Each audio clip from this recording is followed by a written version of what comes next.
Сәләмсез, эфирда яңалыклар вакыты, студияда Лина Хәсәншина. Әлмәттә койнар издән коракларны тоткарлаганнар. Башта без баранование үткәрдек. Игенчеләр чәчүгә төште. Сложно найти пока один контрольный пункт, потом второй. Колабызда ориентлашу дәресләре үтте. Әлмәт авыл хуҗалыгы хезмәтчәннәре язгы чәчүгә төште. Бүген басулар өлгергән хуҗалыкларда дым каплау белән бергә җирне тырмалау да бара. Быел Әлмәт районында бөртекле культуралар 35 000 гектардан артык мәйданны биләячәк. Шуның 25 780 гектарын язгы культуралар, 9 300 гектарын көзге будай тәшкил итә. Аларның торышы өметле күренә диләр. Техник культуралар 17 200 гектардан артык мәйданда чәчеләчәк. Техниканы игенчеләр яз башында ук әзерләп куйган иделәр. Авыл хуҗалык предприятиеләрендәге 365 тракторның барысы да техник тикшерү узган, шулай ук чәчүлек агрегатлары да әзерләнгән. Кайбер предприятиеләрдә минераль ашламалар җитмәскә мөмкин, тик бу мәсьәләне хәл итү өстендә эшлиләр. Бүген игенчеләр алдында торган төп бурыч чәчү кампаниясын тиз арада һәм сыйфатлы итеп башкарып чыгу. Ознакай районы хуҗалыклары республикада беренчеләрдән булып язгы кыр эшләренә чыктылар. Елдан-ел район аграрийларында технологияләр камилләшә бара, әмма традицияләр үзгәрешсез кала. Ознакай районы кырларыннан махсус хәбәрчебез Илмира Шәрифуллина репортажы. Астагфируллах, астагфируллах, астагфируллах. Аллаһумма анта салам, инта салам. Табаракта бизал җалил ва икрам. Аллаһу акбар. Намаздан башлау яхшы традиция. Марс хуҗалыгы механизаторлары районда гына түгел, республикада да иң беренчеләрдән булып бөртекле культураларны чәчә башлыйлар. Басуга аерым кәеф белән чыгалар. Без менә монда 1 еллык, менә бу басуда 1 еллык культуралар чәчә башладык. Безнең бу басуда 3 единица техника эшли. Башта без баранование үткәрдек. Аннан соң менә хәзер чәчү агрегаты кереп китте. Катуклау. Безнең монда 5 кеше бу басуда эшли. Күрше басуда безнең яшмин культурасын чәчәбез. Чәчүгә старт бирү чарасына бик күп кунаклар да җыелды. Авыл җирлекләре башлыклары, агрофирмалар җитәкчеләре һәм фермерлар. Чәчүне сыйфатлы һәм вакытында башкарып чыгу уртак бурыч. Узган ел авыл хуҗалыгы өчен гади ел булмады. Җәй коры һәм эссе булды. Шуңа күрә быелгы чәчүгә аграрийларның өметләре зур. Планлаштыра, бөтен техника әзер, ягулык материаллары тупланган. Егетләрнең быел кәефе мотор иттереп яңгырлар яуды, Аллага шөкер, җирдә дым бар. Безгә инде тиз арада сыйфатлы иттереп чәчеп, көскене мотор итеп молоңыш алырга Ходай Тәгалә ярдәм итсен иде. Чәчүгә әзерлек графиктан алда бара. Хуҗалыкларда чәчү агрегатларын, сабан, чәчкечләрне һәм башка техниканы ремонтлау турында алдан кайгыртканнар. Орлык һәм ашлама алдан сатып алынган. Чәчүгә барлык техниканы 1 мартка кадәр әзерләп бетергәннәр. Аны 9 майдан да соңга калдырмыйча төгәлләргә ниятлиләр. Илмира Шәрифуллина, Рөстәм Әкбәров. Яңалыклар вакыты, Луч, Әлмәт телекомпаниясе. Узган тәүлектә Татарстанда 220 яңа коронавирус очрагы теркәлгән, 71 кеше хастаханәгә салынган. Кичә авыручылар саны 58 иде. Бу хакта инфекциягә каршы көрәш буенча оператив штаб хәбәр итте. Татарстанда пандемия башланганнан бирле авыруның 144 191 очрагы расланган, 138 114 кеше сәламәтләнгән, шул исәптән 253 узган тәүлектә. Коронавирус инфекциясеннән 1972 авыру үлгән. Әлмәт полицейскилары офиска тәрәзә аша кереп оргтехника чыгарган иратларны тоткарлаган. Алар әйберләрне төн буе чыгара, урланган әйберләрне тонышына кертәләр. Урлаган әйберләрне иратлар кулланырга өлгерми, чөнки иртән алар янына полиция хезмәткәрләре килеп җитә.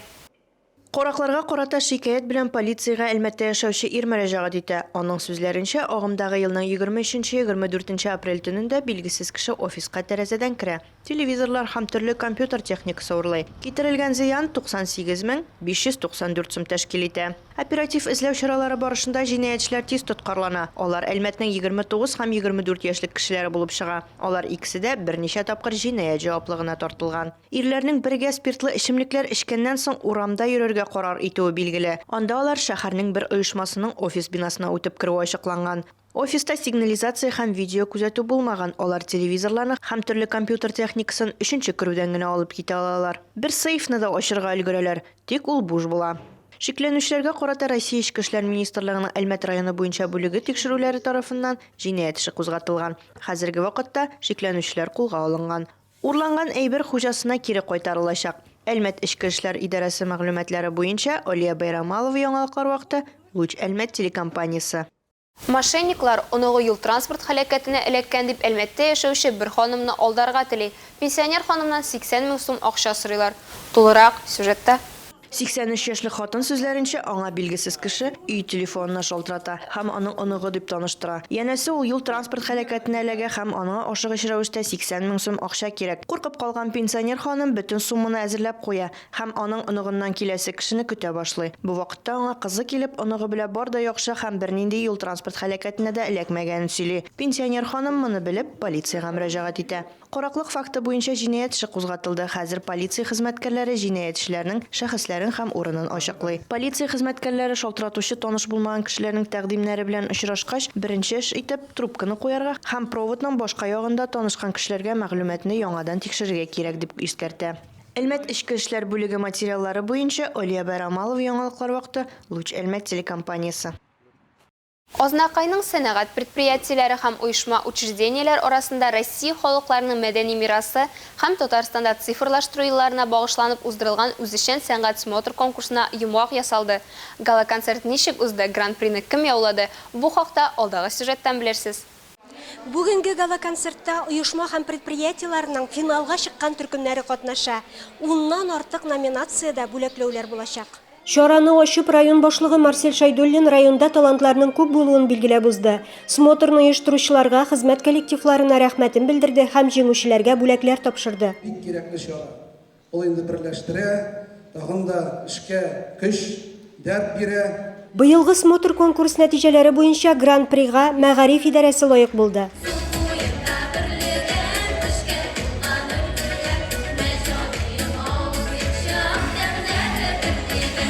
Беренче урында Актүбә бистәсе, икенче урында Җылылык шелтәре предприятиесе, өченче урында физик культура һәм спорт идарәсе белән политехника техникумы коллективлары.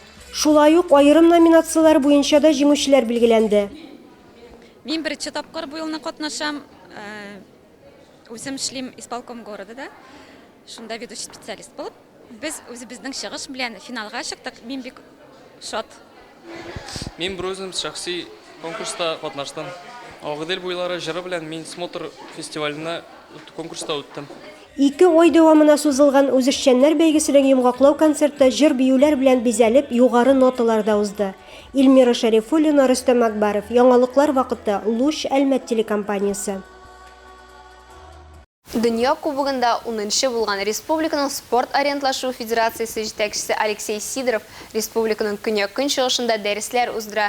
Бу мөмкинлек Татнефть хәйрия фонды гранты бәрабәренә тормышка ашырыла. На уроках ориентирования примерно 180-100. Ориентлашу дәресендә 180-дән артык спринтлар кубогында төштән соң 80-гә якын кеше катнаша. Гомумән 250-ләп кеше, Түбән Камада 300-ләп иде. Другие тоже прошли те самые уроки.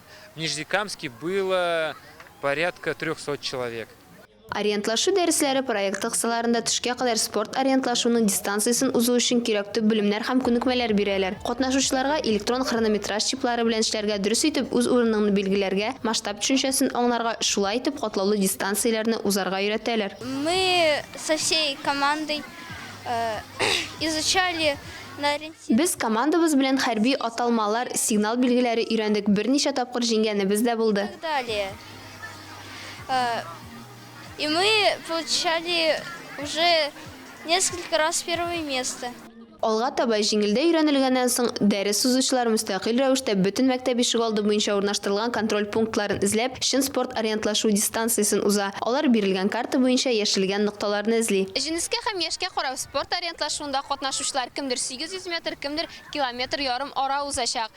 Мәсәлән, зурларның иң күбе 14 нокта булса, бәләкәйләрдә бары тик 10 ноктаны гына узарга кирәк. Төштән соң ориентлашу дәресендә теләге булган һәр әлмәтлек катнаша алды. Шул ук вакытта калабызның спринтлар кубогы да узды. Аны кемдер җиңел узды. Беренче тапкыр катнашучылар исә беренче нәтиҗә күрсәтүче чекта икенче урын дигән язуын ала алды. Было сложно найти пока один контрольный пункт, потом второй. Ну, вообще это прикольно. Ну, контрольных точек, да, 14 как видно. Ну, для детей это нормально, для 17 вот таких нужно побольше. Мондый дәресләр шулай ук Түбән Кама һәм Азнакайда да узды. 23-24 aprelda Лениногорскта sport akrobatikasi bo'yicha Ochiq Respublika yarışlari o'zdi. Startlarda Лениногорск, Qozon, Elmet, Chistay, Bugilma, Ufa, Sterlitomoq, Oktyabrskiy ham Tolyattidan jiyilgan 500 sportchi qatnashdi. Qolabizni Olimpiya rezervi sport maktabi akrobatlari taqdim etdi. Natijada o'smirlar razredlari bo'yicha 7 birinchi, 12 ham 8 3 o'rin. Sport razredlari bo'yicha 5 birinchi, 5 ikkinchi, 5 3 o'rin. Sport masterna kandidatlik programmasi bo'yicha 1 birinchi, sport master programmasi bo'yicha 3 birinchi o'rin. Bu sizga eshittirasi so'nggi ma'lumotimiz edi. Millina Hasanchni ham montaj operatori Oliya Beramalova sizning bilan sog' bo'lashamiz. Eson-emin bo'ling.